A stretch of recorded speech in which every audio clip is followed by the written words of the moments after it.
Today I'm going to tell you a story so haunting. It lingers long after the smoke clears, set deep in the American West, where the canyons glow red at sundown and the wind carries the taste of dust and gunpowder. It's a place where sacred ground and stubborn pride collide, where one choice can set an entire valley on fire. It began with something small, just a single boot print pressed into the soft earth beside a hidden spring. But that one mark was enough to wake the land and summon men who never forget a trail. Before we kick off this adventure, don't forget to hit like on the video and let us know in the comments where you're watching from. The sun bled low across the canyon rim, turning the red rock walls the color of old blood. Victorio stood alone on the narrow ledge above the hidden spring, the one place in the valley where water still came up clean from the stone. The Warm Springs people had always called it sacred, not with words shouted in council, but with the quiet way they never let horses drink there, never washed hides in its flow. The earth remembered what men forgot. He had come up here at dusk to listen. The wind had died an hour before, leaving the air thick and still. No bird called, no lizard rustled. Only the slow drip of water into the small pool below, each drop sounding louder than it should. His eyes found the mark first, a single boot print pressed into the soft bank where the spring seeped out. Not moccasin, not barefoot. The heel was squared, the toe blunt. White man's boot, walked once, then gone. Beside it, tangled in a sage stem, a single strand of pale hair caught the last light like spun gold. Lila's hair. Victorio did not move for a long time. The silence pressed against his ribs. He knew the law without needing it spoken.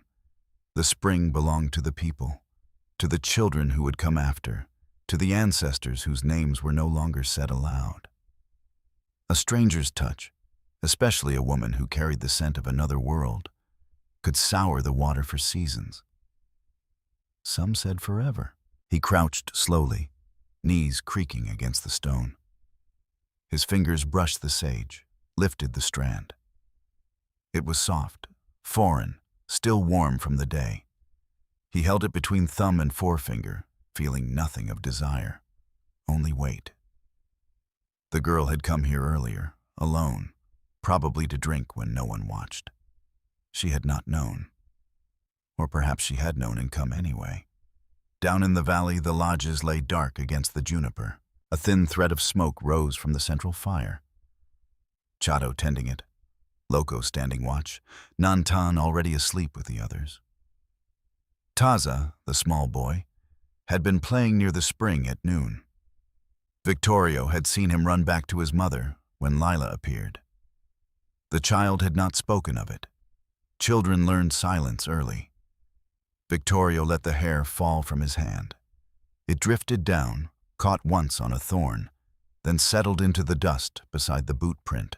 He could rub the mark away with his palm, scatter sage over it, pretend the spring had never been touched. The girl would drink from the gourd tomorrow, none the wiser. The people would live another day without knowing how close the outside had come. Or he could follow the print north, find where it led, end the danger before it grew legs and rifles. He rose. The canyon held its breath. Far off, faint as a dream, the slow clop of a shod horse echoed once against stone. Then nothing. Victorio turned his head toward the north rim. The last red edge of sun slipped away. Darkness came fast in these canyons, thick as smoke. He stood there a long minute longer, the weight of what the earth had already remembered settling into his bones. Somewhere below, a child stirred in sleep. The spring dripped once more. The sound carried clear in the stillness, like a warning no one had yet spoken aloud. The night came down hard and cold, the kind that settled into bones before the fire could fight it off. In the narrow slot between two lodges, the cedar fire burned low, spitting thin sparks that died before they reached the dark. Victorio sat cross-legged on a folded hide, back to the rock wall, knees drawn up just enough to rest his forearms. Across the small circle of light, Lila Boone sat on the edge of the buffalo robe they had spread for her. She had pulled her torn shawl tight across her shoulders, but the chill still found the gaps. She had not spoken since sundown. Her hand stayed folded in her lap, fingers laced so tight the knuckles showed pale. Every so often her gaze flicked toward the north rim where the canyon swallowed the stars. Victoria watched without staring. He had seen that look before, on women whose husbands had ridden out for meat and never come back, on children who had watched a lodge burn. It was the quiet that came after the first fear had burned itself out and left only the waiting. The fire popped once. A small branch collapsed, sending up a brief flare. In that moment, Lila's eyes caught the light, wide and wet. And Victoria saw the memory move behind them, a porch at dusk, a mother's hands pressed to glass, the slow creak of a gate closing forever. She swallowed, throat working, but no sound came. He shifted his weight. The hide creaked under him. From the far side of the valley, a dog barked once, sharp, then silenced. Victorio's head tilted. He had heard the hoofbeats earlier, faint and circling, shod hooves scraping shale along the rim. Buck Slade's horse, or one like it. They had not come closer than the upper trail, but the prints were there now, pressed deep into the soft earth near the spring. One stray bullet from the afternoon scout had chipped stone above the water, sent a sliver into the pool.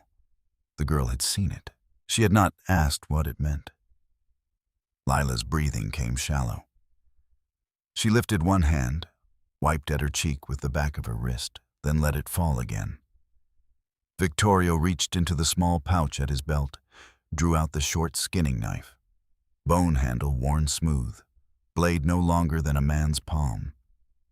He turned it once in the firelight, metal catching dull orange, then extended it hilt first across the space between them.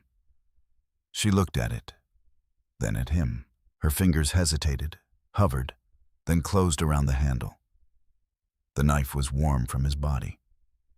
She turned it over in her palm, testing the weight, the balance. No words passed. She simply held it, point down, as though it were something fragile she might drop. Victoria spoke then, voice low, rough from smoke and dust. Land remembers. The words hung between them, plain as stone. He did not explain. He did not need to.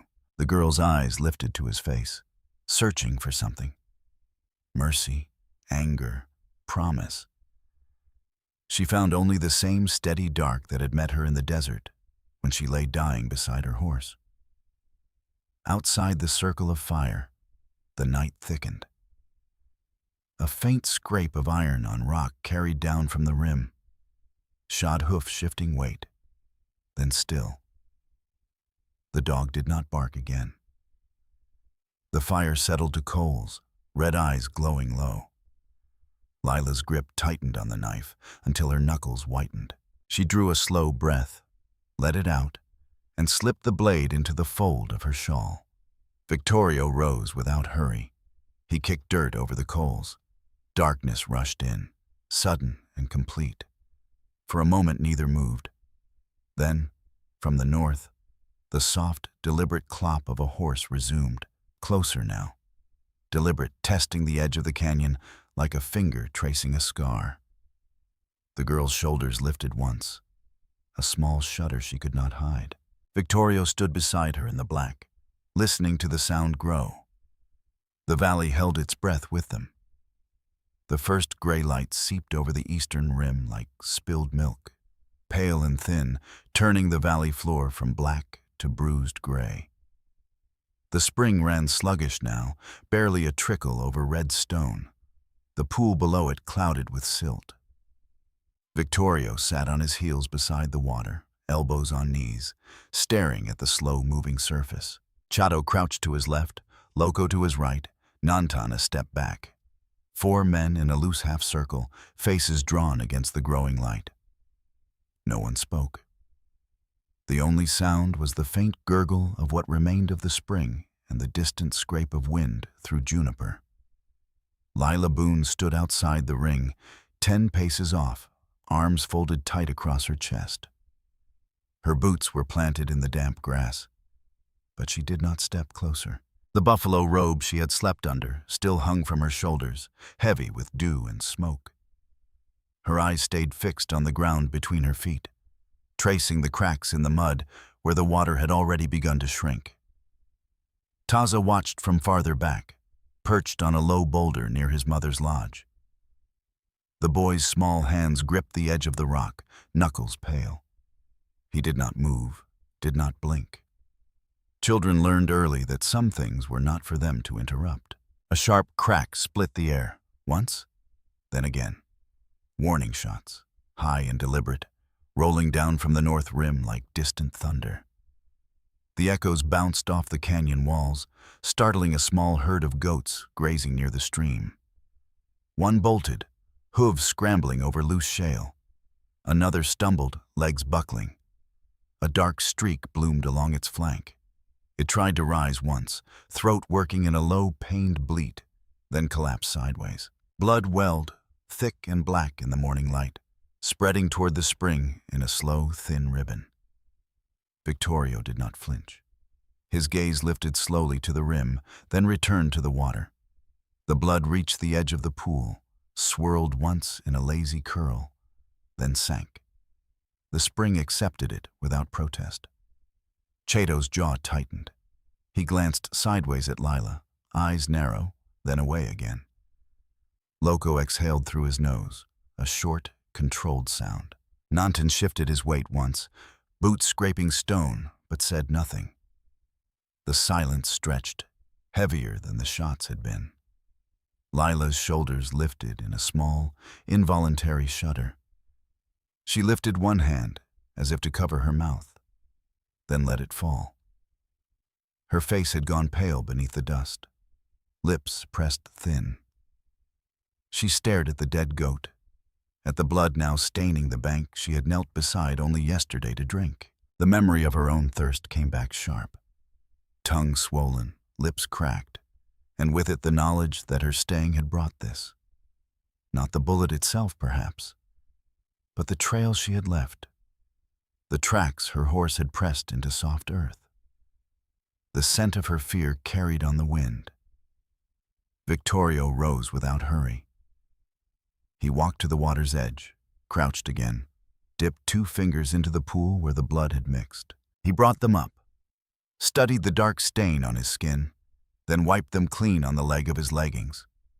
No anger in the motion, only the slow, deliberate care of a man who knew the spring could not be washed. He turned then, eyes finding Lila's. She met them for the first time that morning. Something passed between them. Not words, not promise. Only the weight of what had already happened and what must follow. Victorio stepped toward her, stopping just short of the circle's edge. He did not reach out. He did not speak at first. When he did, the voice was low, rough-edged, carrying only to her. "You stay. We fight for what is here." The words landed flat, certain, no plea in them, no anger, only the plain fact of a choice already made. Lila's throat worked. She nodded once, small and uncertain. Behind her, Taza slid down from the boulder and stood motionless, watching.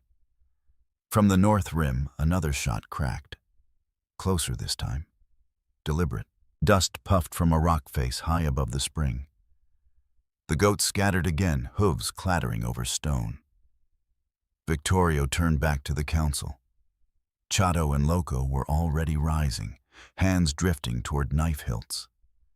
The light strengthened, merciless now, washing the valley in cold clarity.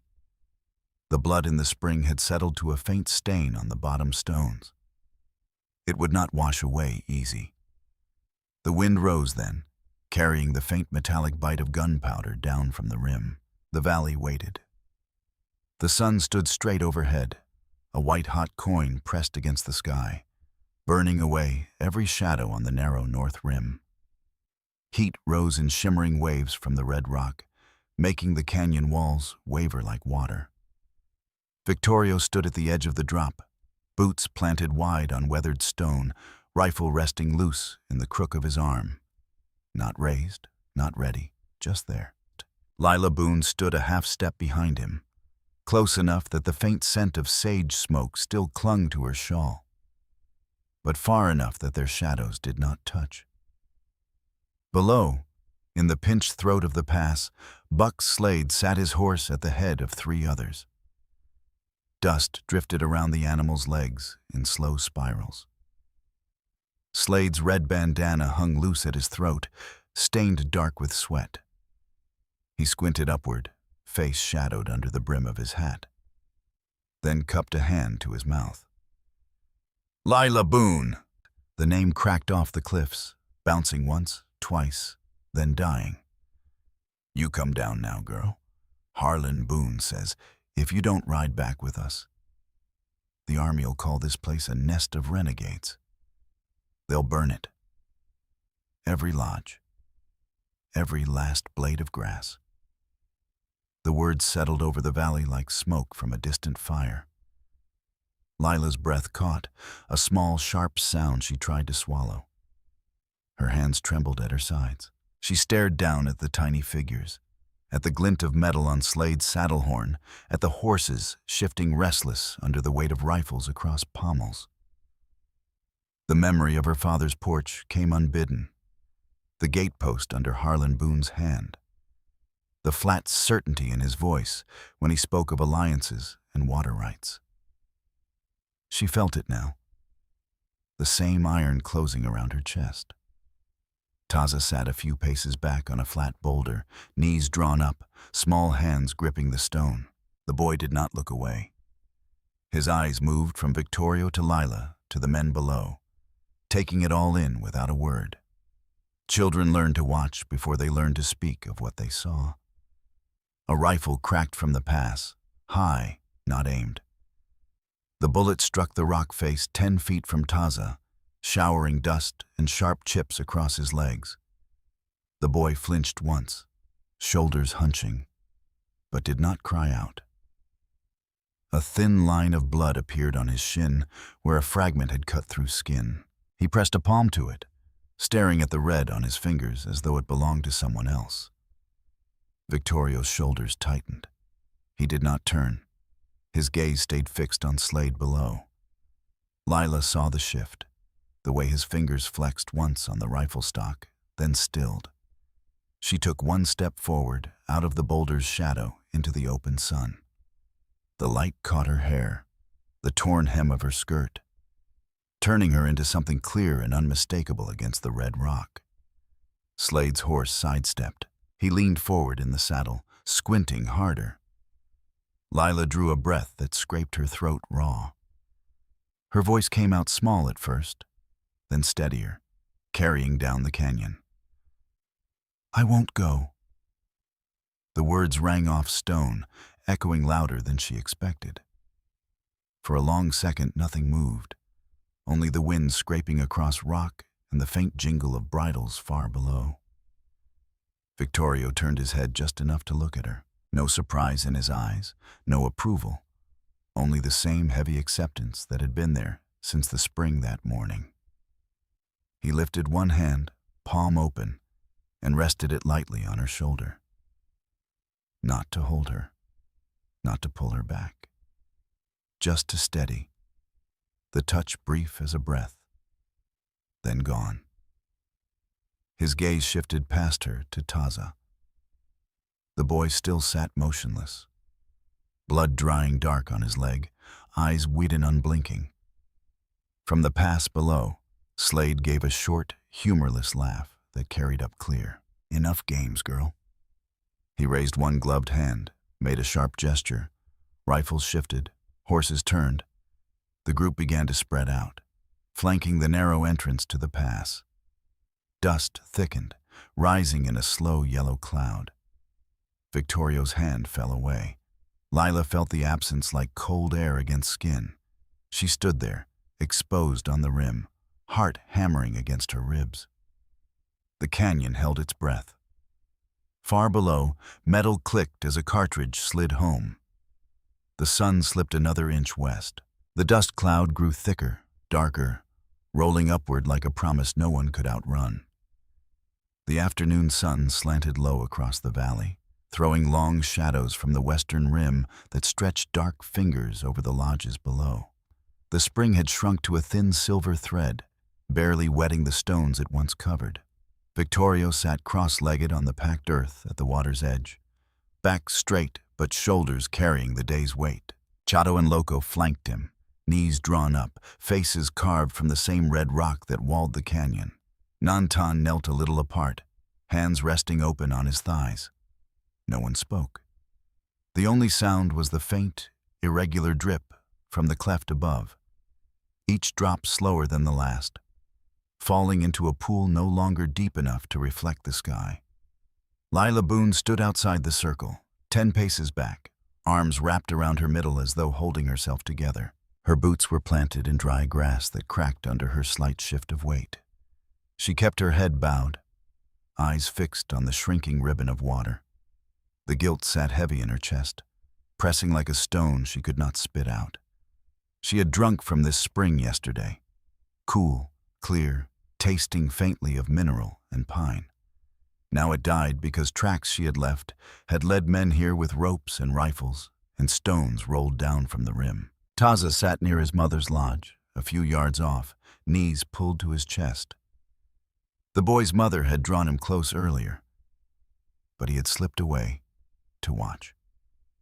His small face was still, eyes moving slowly from the men at the spring to Lila, then back again. He did not fidget.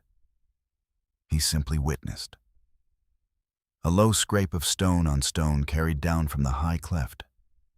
Another boulder shifted, settling into place with a dull thud that echoed once and died. The drip stopped. The pool held only a shallow mirror of sky now, clouded with silt. Near the bank a young doe stood swaying, ribs sharp under thin hide, tongue working dryly at the last damp spot. She lowered her head once more, then staggered sideways and lay down without rising again.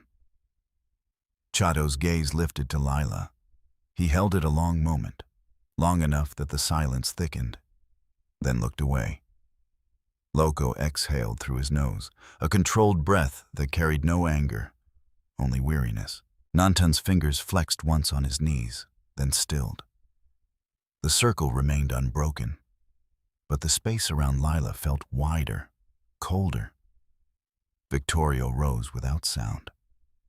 He walked to the small gourd tied at his belt, the one that held what little water remained from the morning. He unstopped it, poured a careful measure into a clay cup, and passed the cup first to the youngest in the circle. A boy no older than Taza, cheeks still round. The child drank in small sips, eyes wide, then handed it back. Victor took the smallest sip himself, barely wetting his lips, then turned. He crossed the short distance to Lila. She lifted her head when his shadow fell across her. He extended the cup. The water inside caught the dying light, a faint gleam in the clay. She stared at it. Her throat worked. She could see the boy watching from his mother's side, see the doe lying still, see the cracked mud where water had been. To take it now was to take from children, from the weak, from the people who had fed her when she came empty-handed. To refuse was to step farther into the open, to search alone for water in canyons where men waited with rifles. Victorio did not urge her. He only held the cup steady, arm unyielding. Lila's hand rose slowly. Her fingers closed around the clay. She brought it to her lips, drank, small, careful swallows that tasted of dust and guilt. When she lowered it, the cup was empty. She handed it back without meeting his eyes. Victorio stoppered the gourd. He spoke then, voice so low it almost blended with the wind. "Drink. Land still gives." The words were plain, without comfort. He turned back to the circle. Chato and Loco rose, movement slow, deliberate. The last drop hung at the cleft above, trembled, then fell no more. The spring was silent.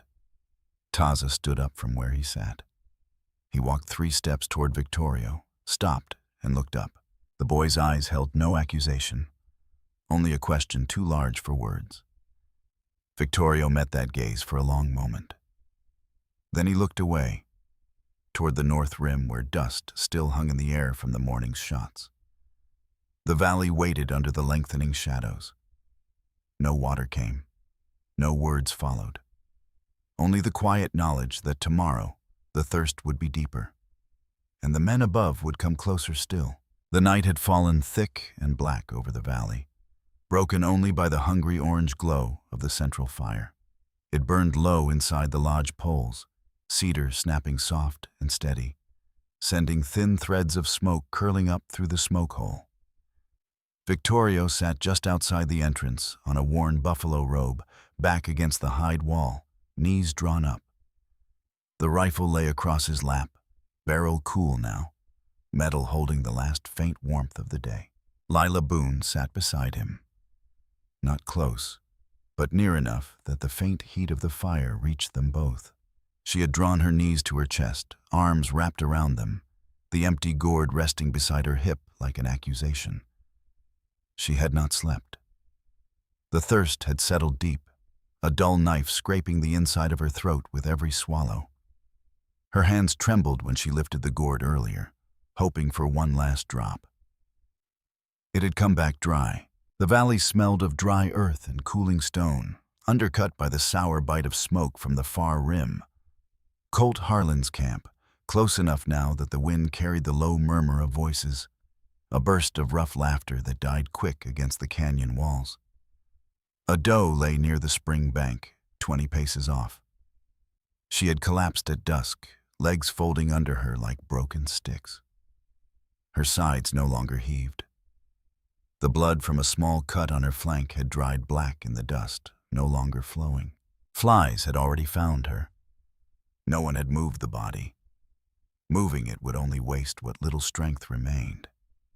Inside the lodge, Taza lay curled on his side near the wall, blanket pulled to his chin. His eyes were not fully closed. In the dim firelight, they gleamed open a slit, watching. The boy had not asked for water when the last cup was passed. He had simply looked at Victorio, then at Lila, then turned his face to the hide wall. From the shadows near the fire's edge, Loco's low voice carried once. Quiet, clipped Apache words spoken to Chato. Victorio did not turn his head, but he heard the shape of them. The stranger brings death. Chato answered with a single grunt, short and final. The words were not shouted. They did not need to be. The doubt had taken root now, small but real, in the way men shifted their weight when Lila passed, in the way eyes lingered a second too long. Victorio reached behind him without looking, drew the short bow from where it leaned against the lodge. The wood was smooth, aged, the string taut as a drawn breath. He held it out to Lila, palm up, not thrusting it, only offering. She stared at the bow a long moment. Her fingers flexed once in her lap, then stilled. To take it meant stepping fully into this place, learning to draw and loose, to stand when the shooting came. It meant turning her back on the life she had run from, the porch, the key in the lock, the dress waiting to be fitted. To refuse meant walking out now, into the dark canyons, perhaps drawing the riders away before dawn, perhaps saving what water remained for the children, perhaps dying alone among rocks. Her hand rose slowly. Fingers closed around the bow. The wood was warm from the fire's nearness. She lifted it, tested the weight, the pull. Her arms shook, not from weakness alone, but from the knowing. She reached for an arrow from the small quiver beside Victorio. The hawk fletching brushed her palm like dry leaves. She fitted it to the string, drew back halfway, elbow trembling, then eased the tension without releasing. Victoria watched her without speaking. His face held no pride, no encouragement. Only the same quiet certainty that had carried him since the desert floor. "Tomorrow they come closer," he said, voice low, rough from smoke. The words hung plain between them. No promise followed, no comfort. From the north rim, the faint clop of shod hooves echoed once, deliberate, testing, then faded into the black. Farther off, another fire flared brighter against the canyon wall, orange light licking upward like a warning. Lila's fingers tightened on the bowstring. The arrow quivered but stayed nocked. Taza's eyes remained open in the dark, unblinking. The lodge fire settled to coals. The valley held its breath. No water came. No dawn yet. Only the slow, inevitable closing of distance. The first pale streak of dawn crept over the eastern rim, turning the sycamore leaves silver and the grass wet with mist that clung to everything. Victorio stood on the high ledge of red rock overlooking the valley, rifle slung across his back, boots planted firm against the stone. The air smelled of damp earth and the faint char of last night's fires. Lila Boone stood beside him, not touching, but close enough that her shallow breaths cut through the stillness. Her face was drawn, eyes shadowed from a night without sleep. Taza sat a few steps back on a low boulder, small hands folded in his lap, watching without a sound. The boy's presence was a quiet weight, like the ancestors themselves bearing witness. Below, in the narrow pass, Nora Boone rode alone on her gray mare, the white cloth knotted to a stick fluttering in her raised hand like a truce flag. The horse picked its way carefully over loose shale, hooves clattering once, then stilling. Nora's face was pale under the wide brim of her bonnet, hair loose and tangled. She reined in at the rim, voice cracking across the distance, thin but carrying. "Lila, honey, come home. Harlan Boone says if you don't, Colt Harlan'll bring the army. They'll call this place a nest of renegades. They'll burn it. They'll burn everything." The words pierced the morning air, raw and trembling. Lila felt them land like a blade, twisting deep. Tears slipped hot down her cheeks, carving clean tracks through the dust. She did not wipe them. Her hand rose instead to the rawhide tie binding her hair, the same one her mother had braided so many mornings on the ranch porch, fingers quick and sure over flour-dusted hands. The memory came sharp. The smell of lard and wood smoke. The key turning in the lock after Sadie's failed run.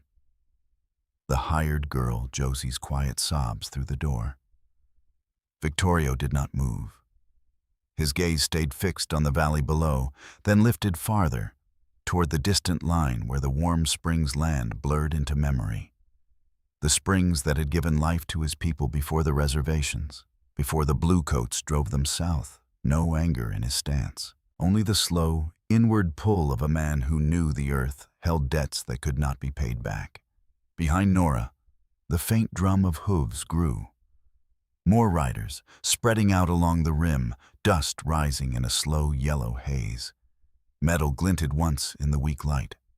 A rifle barrel, perhaps, or a spur. Lila's fingers closed around the knife at her belt, the one Victorio had given her nights before. She drew it slow, blade catching the first real sun. The steel was cold against her palm. To go down now meant stepping back into the iron of her father's world. The alliance, the lock, the life measured in ledgers and water rights. It meant saving her mother, perhaps saving the valley from fire and soldiers.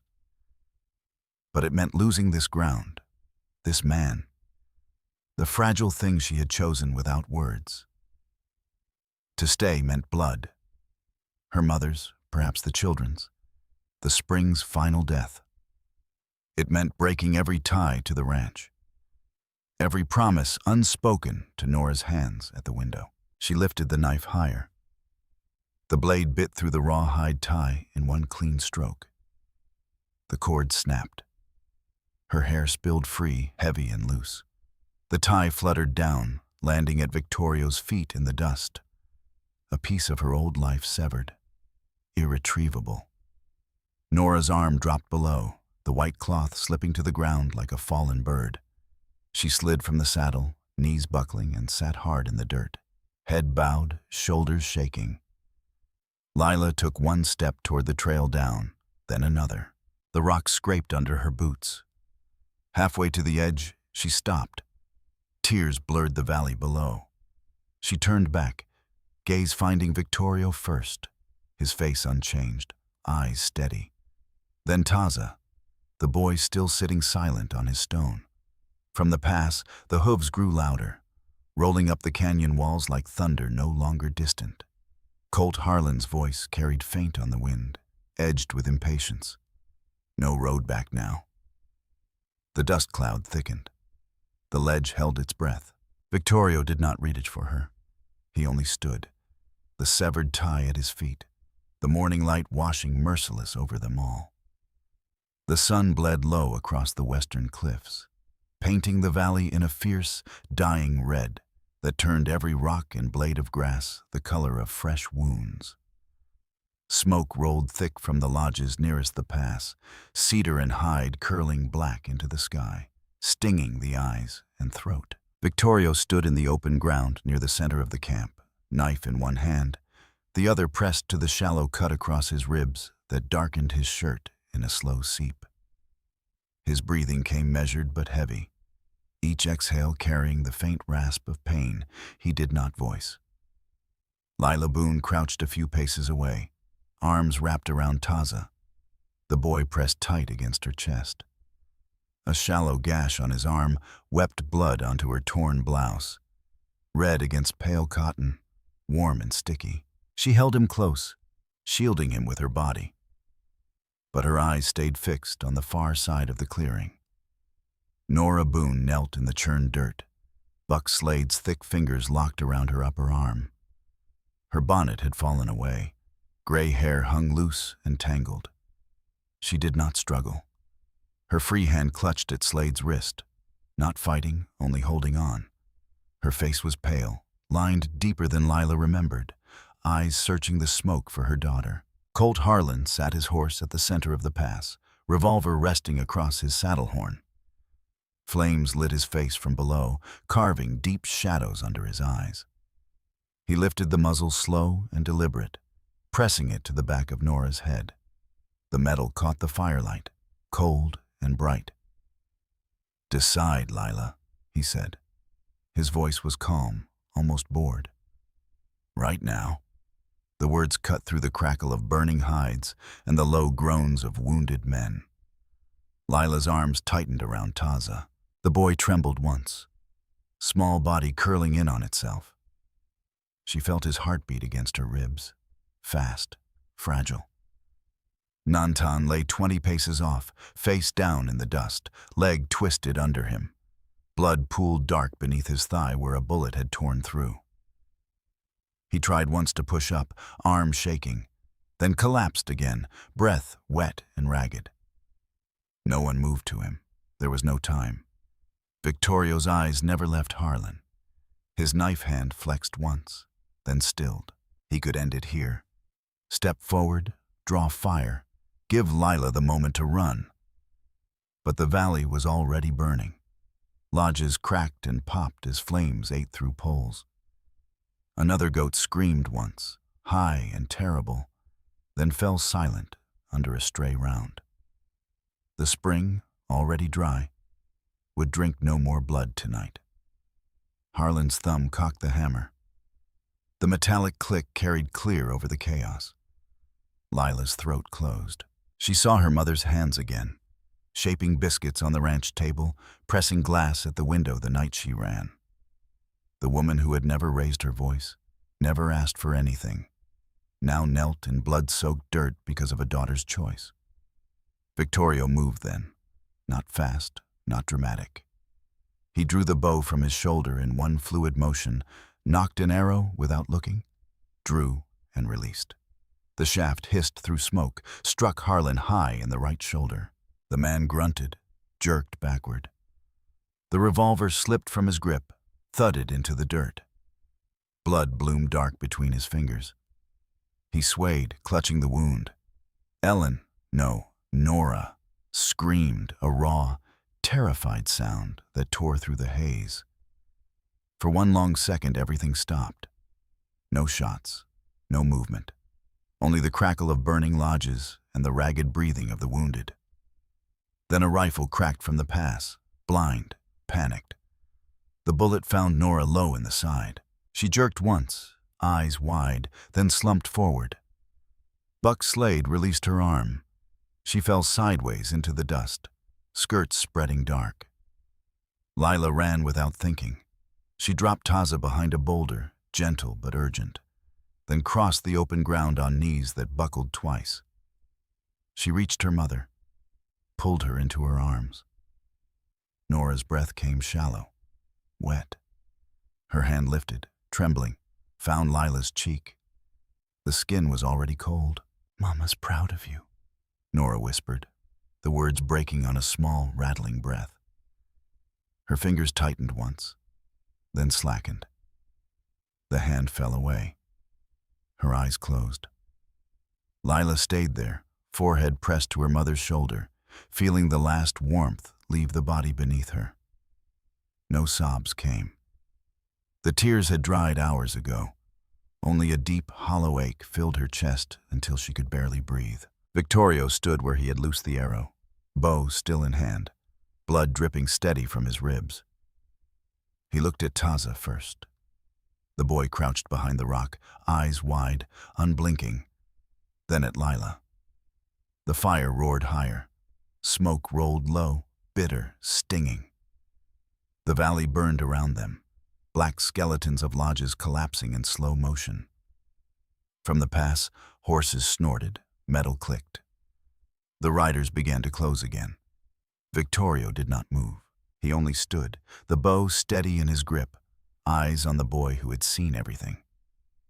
The smoke thickened, black and choking, hiding the sky.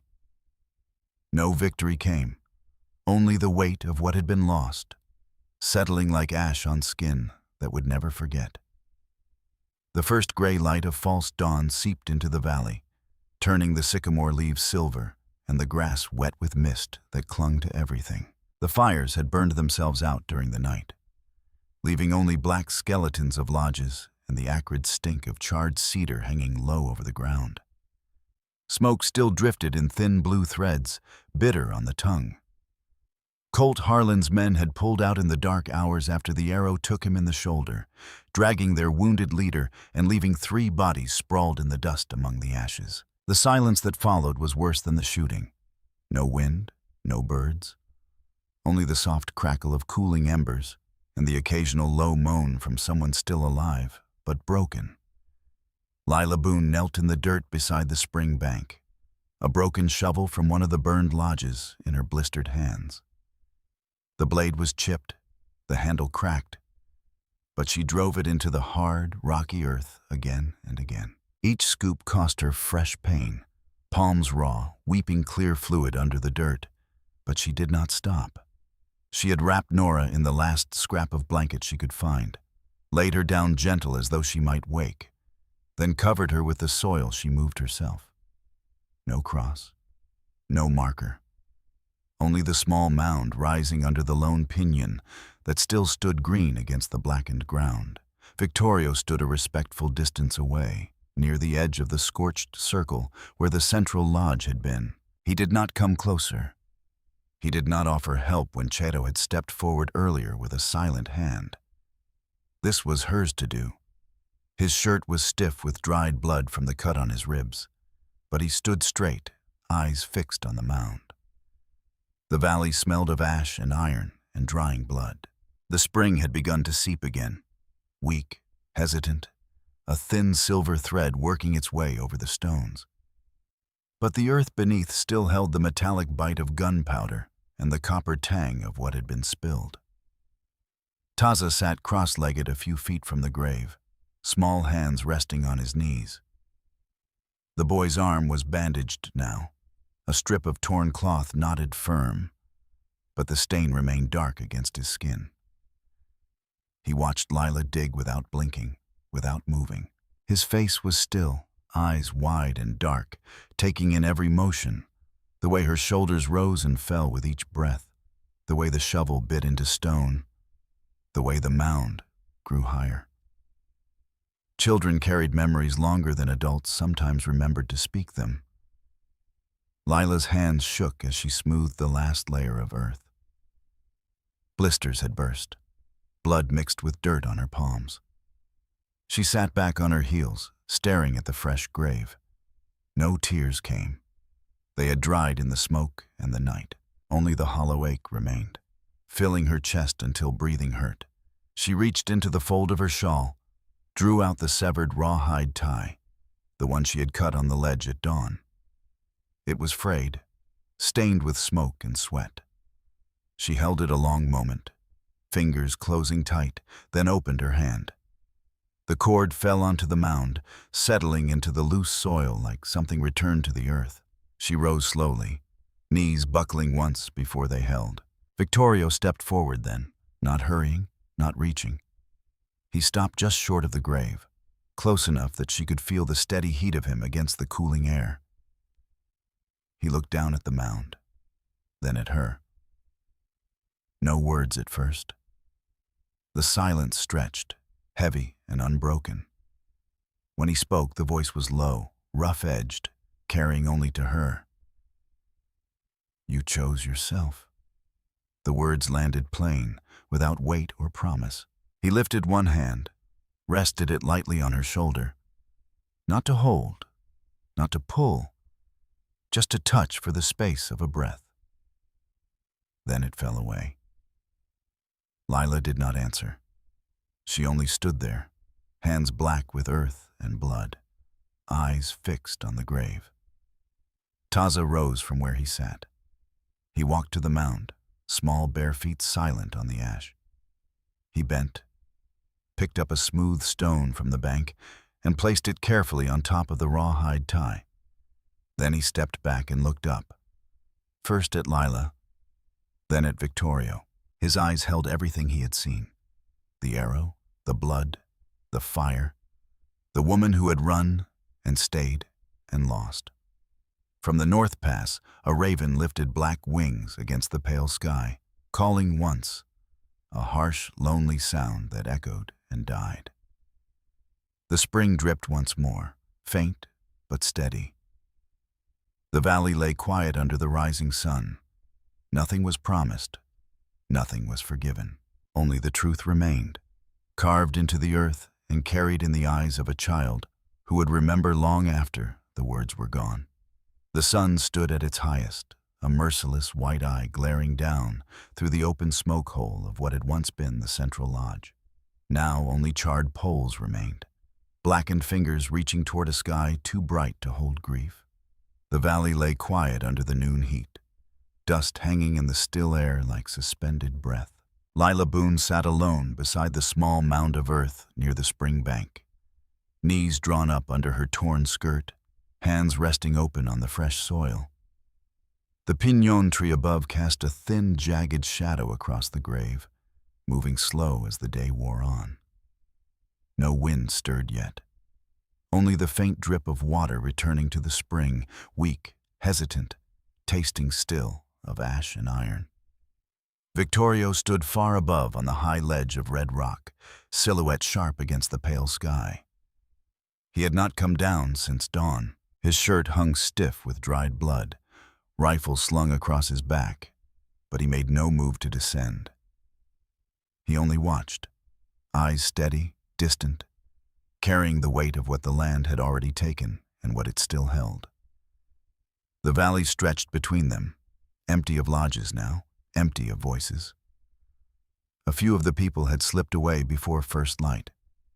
Quiet packs on quiet ponies, heading south toward the Sierra Madre where the bluecoats might not follow so quick. No blame in their leaving, only survival, plain and final. Taza stood midway between them, small bare feet planted in the cracked earth near the grave. The boy had not spoken since the night before. He simply waited, eyes moving from Lila to the mound to Victorio high above. The bandage on his arm had loosened. A thin line of dried blood showed beneath. He did not touch it. He only watched. A raven lifted from the piñón branch, black wings cutting the white sky. It circled once, harsh call echoing off the canyon walls, once, twice, then settled back on the branch, head cocked. The sound lingered, lonely and final. Lila's fingers closed in the loose soil, knuckles whitening. She felt the grains shift under her nails, cool and dry.